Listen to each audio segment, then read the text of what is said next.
This is your WGBW Daily News Roundup for the Talk of Green Bay, 97.9 FM and 1590 AM.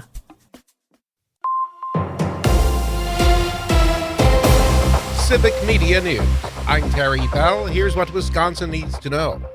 All of Wisconsin is under at least a high level of fire danger today, and a handful of counties in the middle of the state are looking at an extremely high fire danger.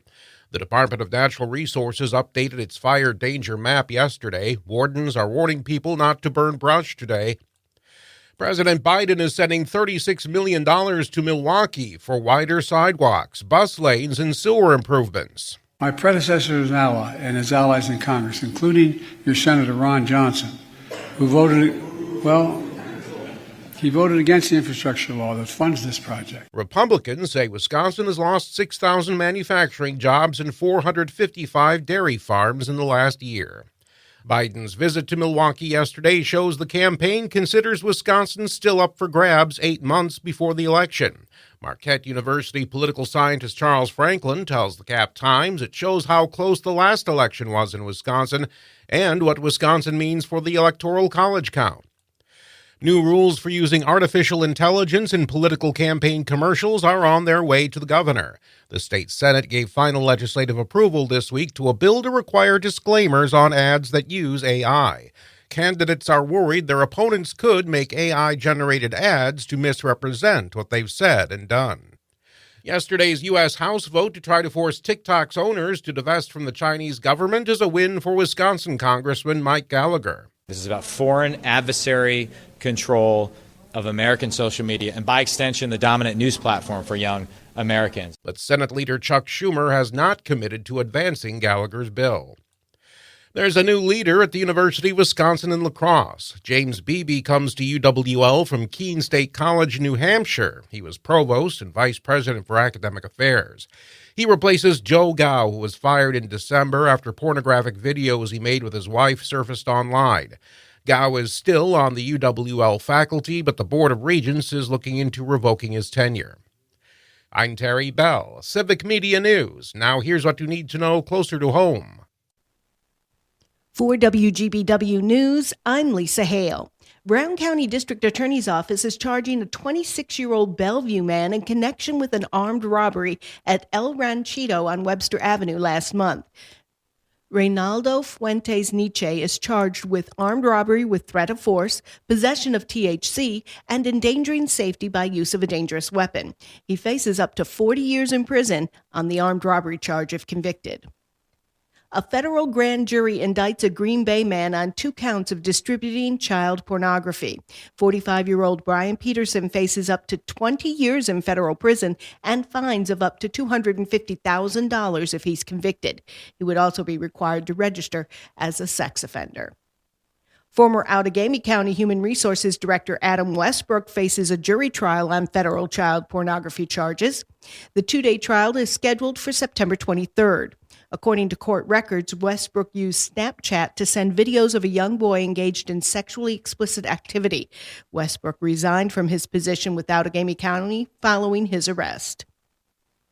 One person is dead and another shot in the face following a standoff with police. Sheboygan police responded to a reported explosion Wednesday morning, but found a contractor had been shot under his right eye.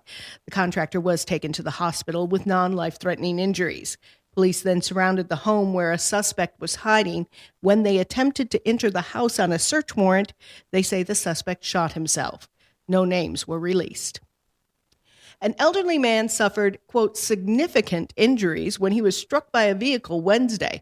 Oshkosh police say the 89-year-old was walking on the sidewalk on West Haven Drive when a 78-year-old woman struck him with her car while backing out of her driveway.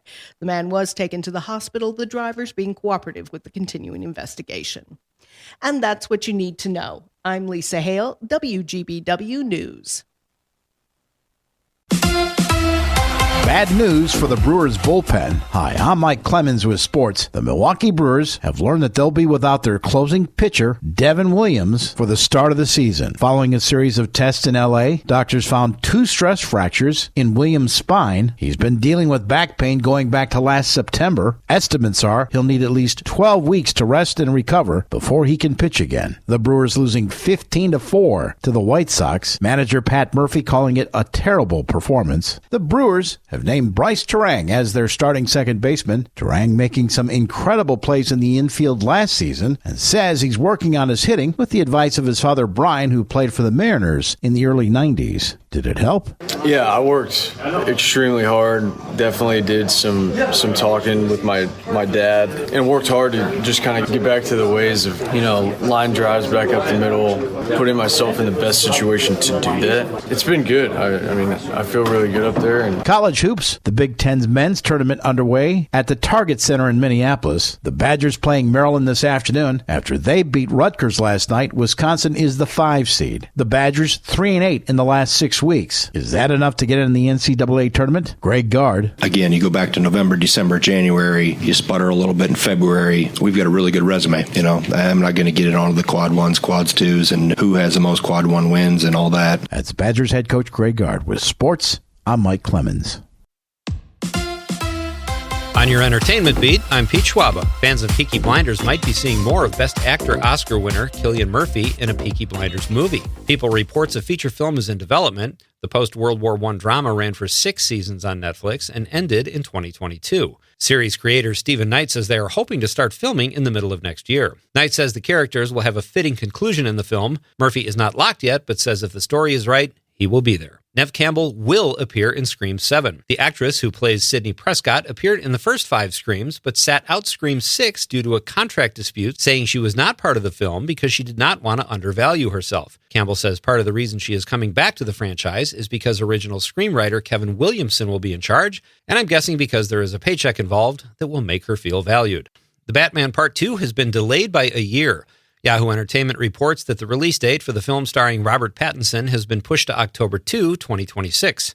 Warner Brothers is not giving a reason, but it might be to avoid being upstaged by one of their own villains. The Joker sequel drops in October of this year. There's also a Penguin project in the works. Personally, I'm waiting for the Alfred movie. Actor Brad Cooper did not win an Oscar, but he showed up on Abbott Elementary in a funny scene where students couldn't figure out what movie he was in. It was Maestro. The down-to-earth Cooper, a native Pennsylvanian, has been nominated several times for an Academy Award and usually brings his mom as his +1 and did so again this year. This was not lost on host Jimmy Kimmel, who joked in his opening monologue, how many times can one bring his mom as his date before he is officially dating his mom? Laughter is the best medicine. Fans of Peaky Blinders might be seeing more of Best Actor Oscar winner Cillian Murphy in a Peaky Blinders movie. People reports a feature film is in development. The post-World War I drama ran for 6 seasons on Netflix and ended in 2022. Series creator Stephen Knight says they are hoping to start filming in the middle of next year. Knight says the characters will have a fitting conclusion in the film. Murphy is not locked yet, but says if the story is right, he will be there. Neve Campbell will appear in Scream 7. The actress who plays Sidney Prescott appeared in the first 5 Screams, but sat out Scream 6 due to a contract dispute, saying she was not part of the film because she did not want to undervalue herself. Campbell says part of the reason she is coming back to the franchise is because original screenwriter Kevin Williamson will be in charge, and I'm guessing because there is a paycheck involved that will make her feel valued. For more showbiz fun, tune into Nightlight with me, Pete Schwaba, every night between 7 and 9 p.m. on the Civic Media Radio Network. Mostly cloudy today with a few scattered off-and-on showers possible throughout the day. We're talking maybe 1 to 2/10 of an inch of rain, maybe a little more, especially to the south. Our high 45, the wind northeast at 15 to 25. Tonight, clearing after midnight. Our low 31 tomorrow, sunshine with a high of 52. I'm meteorologist Sean Cable. Outside now, it's 40.